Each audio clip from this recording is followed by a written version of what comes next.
Unë e këmë vazhdu pak moj me thonë, se a ditë edhe ke minutazha 20 minuta nuk mujta me shpalus dhe të e kështë. Ka qenë pak mosha e madhore, por unë e këmë menu ato aspektin se apo dënë mos me jetu ma, apo dënë me jetu, por në ato që mënyrën tonë. Bravo.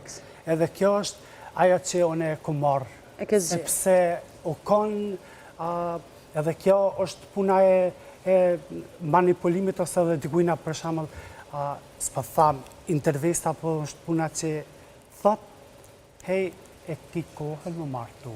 Ato ti presioni social. Bravo. Edhe kështu që bjena janë në konsultim që s'mune s'ki ndjenja. Unë në fakt s'ku mujt me thash edhe ma herë që janë ka minutazh shumë e kufizume, nuk u mujt me dha as 10% ose 15%. Që ka shumë histori që dushme, ke kalu shumë gjana për cilat besoj që kemi pas kohë. Adelin, më falë që po të pyes lutem, puna e socializimit për familjes. Prind, kur të kanë vrejt që ki diçka ndryshe, për marrë pak rolin e gazetarës për shkak se po mduhet si intervju. Jo, s'kisha pas...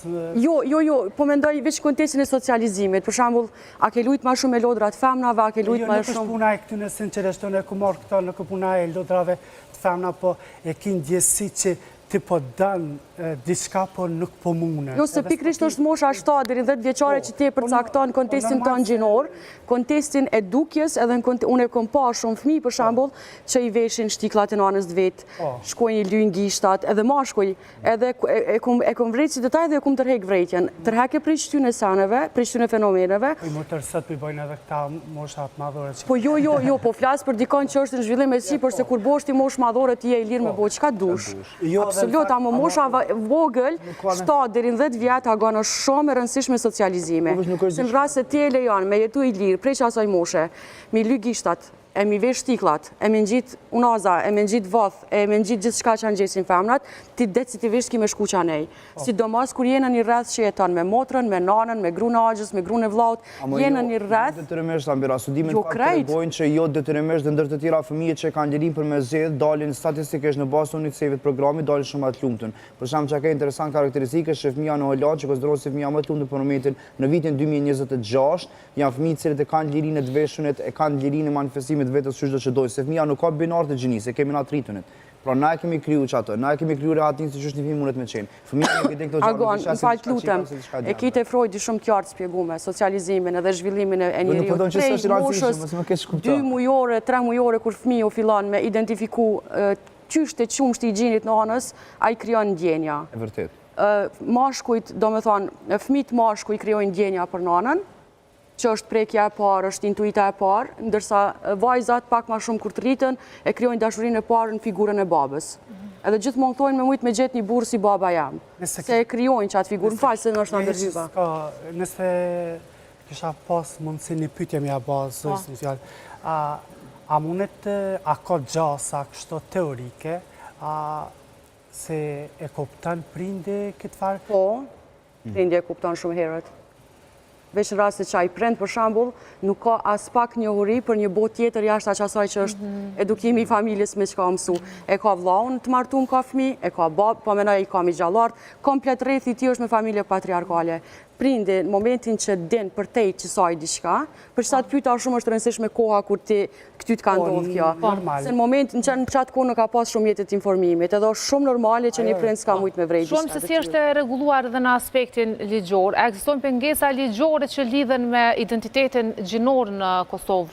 Kasem. Përshëndetje atëherë, sepse nuk munda me ju përshëndet në fillim.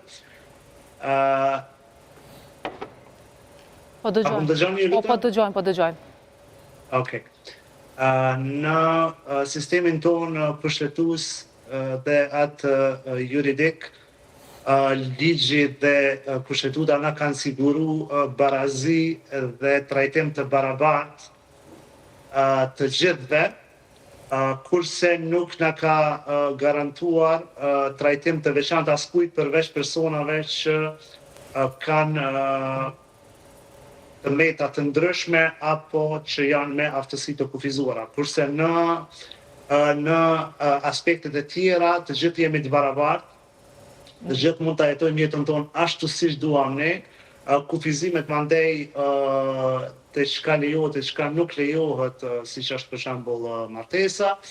Këtu ligji është shumë i qartë, sistemi jonë është, mund të themi, konservator në këtë drejtim, pasi që lejon vetëm martesën mes dy gjinive të kundërta apo respektivisht në mes të burrit dhe gruas. E qartë. Mirë, Adelina, ju sigurisht jetoni në Gjermani, apo jo, që këto probleme nuk janë atje? Lejon martesat mes gjinive të njëjta apo me transgjinor? Lejohen, por nuk kisha preferu me thanë ato ku onë në fakt për momentin pëndonë në fakt Kosovë.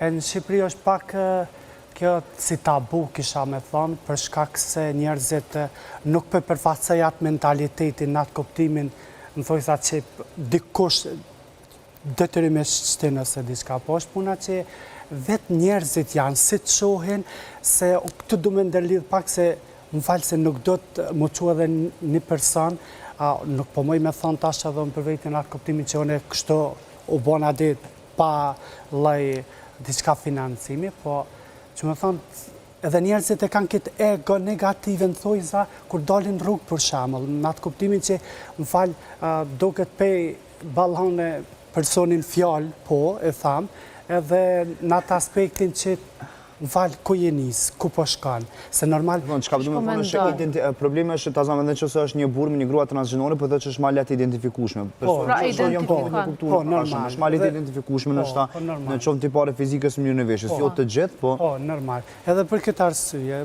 unë për veti nuk është që esha këtu në Kosovë, po në Gjermani po. Në Gjermani është e lejushme, banë qka du, 18 vjetë, e mërë.